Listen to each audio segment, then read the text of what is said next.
अस्सलाम वालेकुम दोस्तों।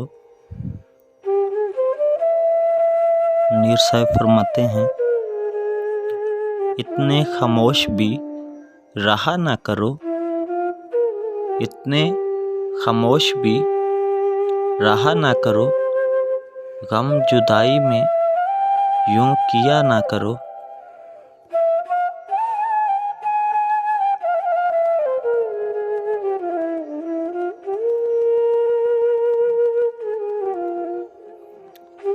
ख्वाब होते हैं देखने के लिए, इनमें जाकर मगर रहा ना करो।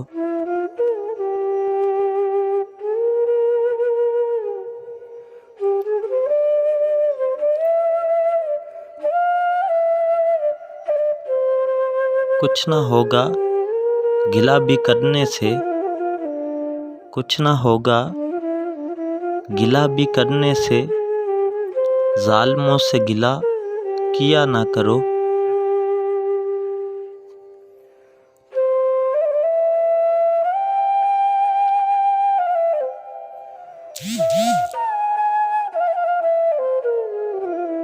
उनसे निकलें हकायतें शायद, उनसे निकलें हकायतें शायद, हर्फ लिख कर मिटा दिया ना करो।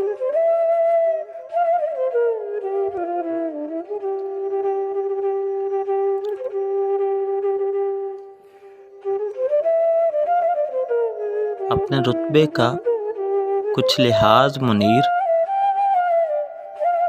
अपने रुतबे का कुछ लिहाज मुनीर, यार सबको बना लिया ना करो, यार सबको बना लिया ना करो।